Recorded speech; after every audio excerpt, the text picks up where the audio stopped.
बच्चों, आज इस वीडियो में हम आपको वर्ग समीकरण हल करने का सूत्र प्राप्त करना सिखाएंगे। कौन सा सूत्र होता है वो हम प्राप्त करेंगे। उसके बाद हम एक्सरसाइज 2.4 के जो क्वेश्चंस हैं उनको उस सूत्र की सहायता से हल करेंगे।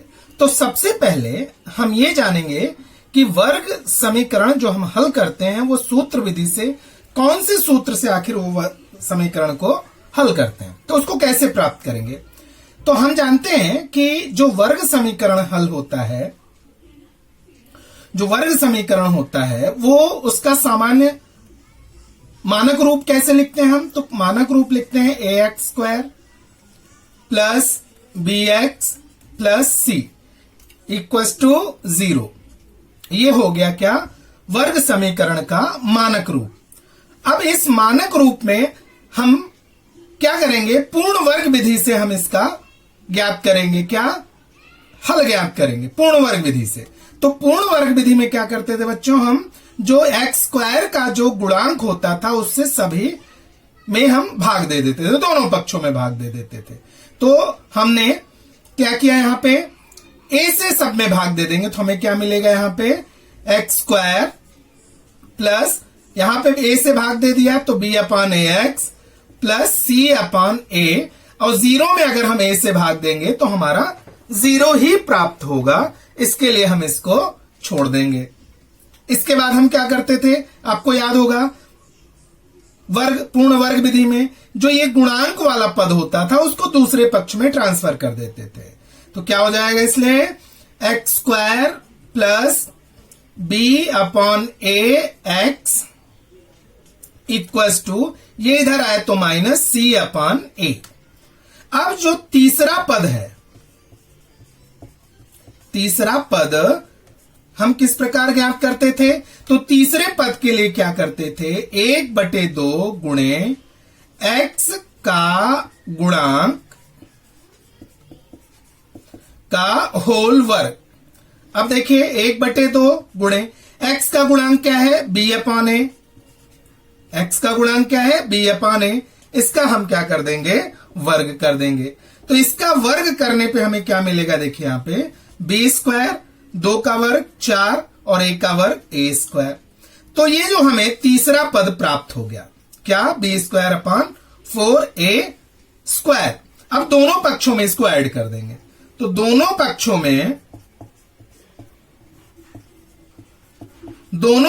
में b²/4a² जोड़ने पर,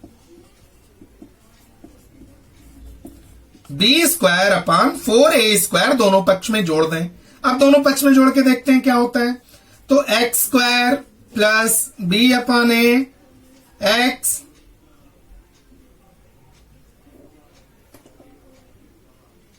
plus b²/4a² equals to minus c/a plus b²/4a²। अब देखिए बच्चों, इसको देखिए, ये एक संख्या का पूर्ण वर्ग है। अब वो संख्या किसका ये पूर्ण वर्ग है, वो है x प्लस b/2a का ये पूर्ण वर्ग है। इसको जब आप हल करेंगे तो ये मिल जाएगा। इस संख्या को आप स्क्वायर करेंगे तो आपको ये मिलेगी, तो इसका ये पूर्ण वर्ग है। इसको हम हल कर देंगे तो यहां पे एलसीएम कितना हो जाएगा, 4a²। 4a² देखिए यहां 4a से 4a कटा, तो पहले चूंकि धनात्मक है तो पहले लिख लेते हैं इसको। b², यहां पे a से एक a कट गया तो बचा क्या, 4a। 4a का c में गुणा हो जाएगा तो माइनस 4ac। अब जब हमने आपको बताया था स्क्वायर हटाते हैं तो दूसरे पक्ष में करणी आ जाती, रूट आ जाता है प्लस माइनस के साथ। तो यहां पे क्या आ जाएगा, x plus b/2a equals to plus minus root b² minus 4ac/4a²। Therefore x plus b/2a equals to plus minus root b² minus 4ac। अब ये जो है ये बाहर निकल आएगा, ये क्या आ जाएगा 2a, क्योंकि a स्क्वायर का रूट a और 4 का रूट 2। अब इसको दूसरे पक्ष में ले जाएंगे हम, तो हमें क्या मिलेगा, therefore x equals to minus B upon 2a plus minus root B square minus 4ac upon 2a। दोनों में 2a है तो एलसीएम भी 2a हो जाएगा। तो हमें क्या प्राप्त होगा, हमें प्राप्त हो जाएगा minus B plus minus B square minus 4ac किसमें, करनी में, अपॉन 2a। तो ये हमें x की वैल्यू मिल गई, एक बार धनात्मक एक बार ऋणात्मक, तो दो वैल्यू होती है। तो जो धनात्मक वैल्यू होती है उसको हम कहते हैं अल्फा। तो अल्फा इक्वल टू क्या हो जाएगा, minus B plus root B square minus 4ac upon 2a, और जो ऋणात्मक होते हैं उसको बीटा कहते हैं। तो minus B minus root B square minus 4ac upon 2a। इस तरह से हम जो ये सूत्र है इसकी सहायता से किसी भी वर्ग समीकरण को हल कर सकते हैं। तो अब हम आते हैं एक्सरसाइज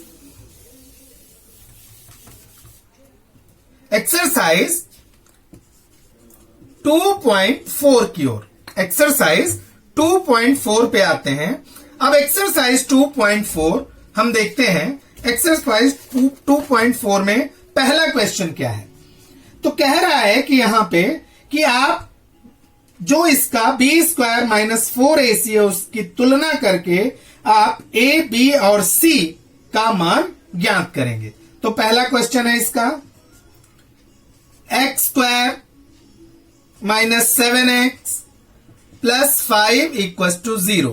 अब हमें किससे तुलना करनी है, ax square plus bx plus c equal to 0 से तुलना करके a, b और c के मान ज्ञात करने हैं। तो यहां देखिए एकदम साधारण रूप से दे रखे हैं। तो a यहां पे कितना है, x के पहले किसका गुणा है, कुछ नहीं दिख रहा है, मतलब 1 है, तो a की value 1।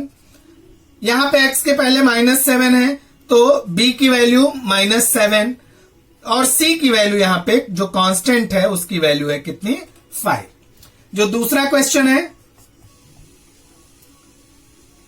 2m square equals to 5m minus 5, इसको हम कन्वर्ट कर लेंगे इस फॉर्म में ax square plus bx plus c में। तो क्या आ जाएगा 2m square minus 5m plus 5 equals to 0।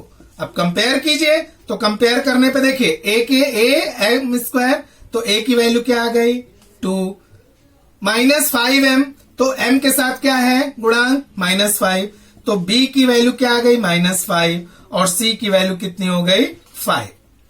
इसका तीसरा क्वेश्चन है y square equal to 7y, इसको दूसरे पक्ष में लाएंगे। So y square minus 7y equal to 0। अब यहां पे कंपेयर कर देंगे, तो a की वैल्यू यहां y के साथ 1 है तो a की वैल्यू 1, b की वैल्यू y स्क्वायर के साथ 1 है, y के साथ -7 तो b इक्वल टू -7, और यहां पे c नहीं है तो c की वैल्यू क्या हो जाएगी 0।